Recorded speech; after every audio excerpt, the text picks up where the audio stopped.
Estoy bastante segura que muchos de los presentes hoy han escuchado, al menos una vez en su vida, lo privilegiados que somos nosotros al vivir en un país que es pequeño en tamaño, pero grande en biodiversidad.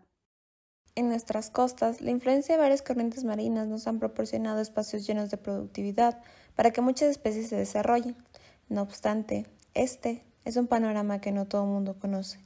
Los aparejos de pesca abandonados, perdidos o descartados, o ALDFG, son una de las principales amenazas que atentan contra nuestros océanos, ya que estos pueden permanecer hasta 600 años atrapando, mutilando y matando especies marinas, y afectando el sustrato del fondo marino. A pesar de que es una problemática actual y de índole mundial, la literatura en base a su tratamiento, composición e interacción ecológica con organismos bentónicos es limitada.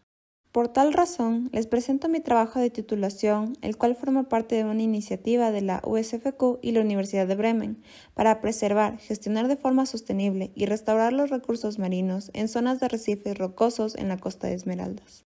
La provincia de Esmeraldas se caracteriza por tener 3 ecosistemas principales, ecosistemas marinos, costeros y de estuarios, mientras que su estructura del fondo marino se compone por fondos blandos, principalmente arena y canales de lodo, y fondos mixtos, donde se puede encontrar roca, paredes de roca y arena.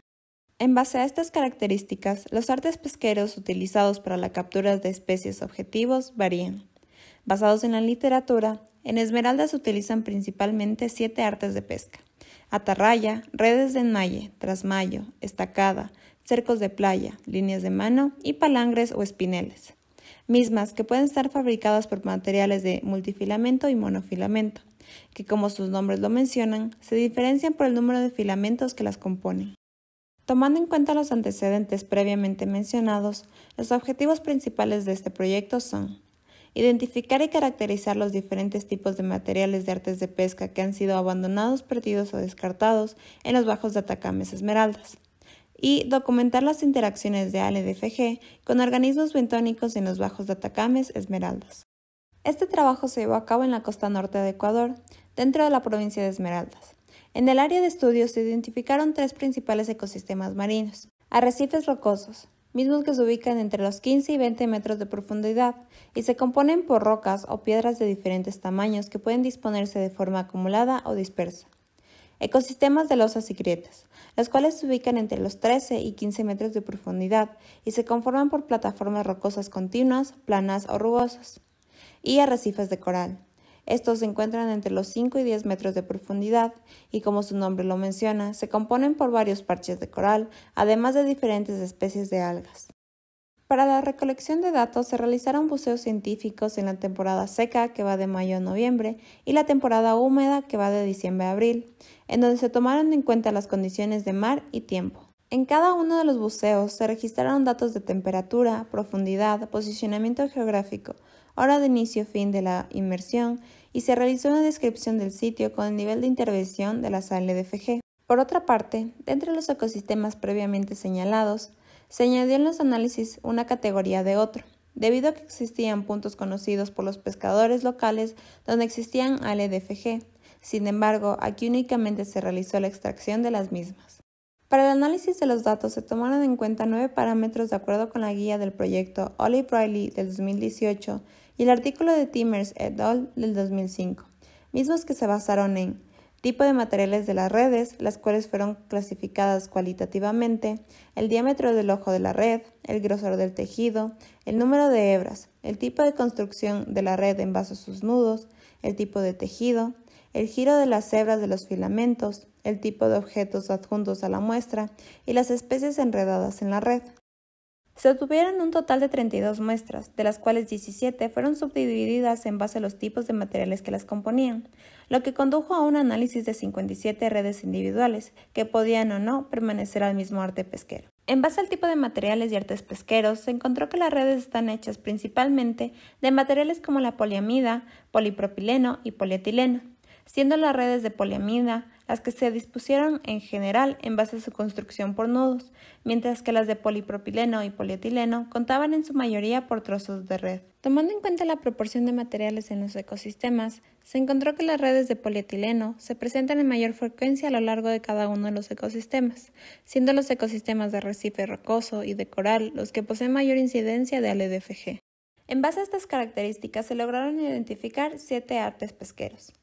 arte de trasmayo, espinel, espinel artesanal, red de fondo, red de enmalle, red de cerco y bolso de red, en donde los artes de trasmayo, red de enmalle y palangre o espinel fueron los que se encontraron en mayor proporción entre los ecosistemas. En un principio, se creyó que el resultado podría estar sesgado por la cantidad de artes recopiladas. No obstante, el estudio de Herrera 2013 mostró que en el cantón de Atacames las redes son fabricadas principalmente por materiales como polietileno y poliamida, y los artes que se utilizan en mayor proporción son los de enmalle, trasmayo, redes de arrastre, espinel, atarraya y cerco de playa, por lo que se podría deducir que una de las fuentes del EDFG en Bajos de Atacames proviene de la comunidad local. En base a la composición de artes pesqueros, 29 de las muestras presentaban alguna construcción por nudos, mismos que en su mayoría se constituían por nudos dobles y simples. Esto también permitió la medición de tamaños de los ojos de red, los cuales oscilaban entre 6,5 y 9,5 centímetros, lo que puede corresponder a la captura del pez mariposa y algunos individuos del pez rey pargo.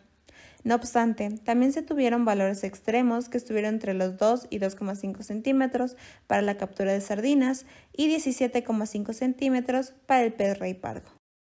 Entre las características de tejido, tipo de giro, número de hebras y grosor de tejido, se obtuvo que la mayoría de redes muestreadas tuvo un tipo de tejido retorcido, en donde el 91% de estas se compuso por un giro Z y obtuvo entre 3 y 4 hebras. Por su parte, los tejidos trenzados variaron entre 10 y 14 hebras. No obstante, hubieron muestras que se deshacían por el estado en el que se encontraban, por lo que el número de hebras fue difícil de determinar.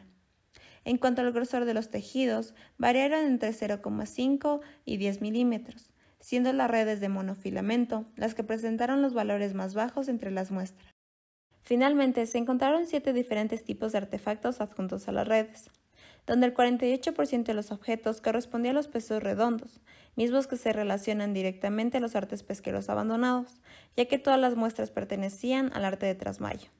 seguido de las cuerdas unidas a la red, las cuales fueron consideradas como un objeto adjunto, ya que no mostraban ninguna relación con respecto a los artes pesqueros. En base a las especies enredadas o incrustadas, se encontró que en redes de monofilamento, las especies mayormente capturadas fueron moluscos de la familia Pteridae, Muricidae, Cypraeidae y Spondilidae, e individuos del género Posilopora. De igual forma, en redes de multifilamentos se encontraron individuos de la familia Pteridae, Muricidae y del género Posilopora. Algunas de las razones por las que se pudo dar este enredamiento es que varios de los organismos cuentan con un tamaño mayor al ojo de red en el que se encontraban,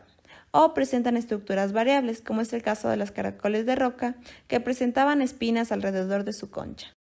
Por su parte, se registró mayor número de especies incrustadas en redes de multifilamento, en donde se encontraron balanos de la familia Balanidae y algas filamentosas e incrustantes, mientras que en las redes de monofilamento se encontró crecimiento de algas calcáreas.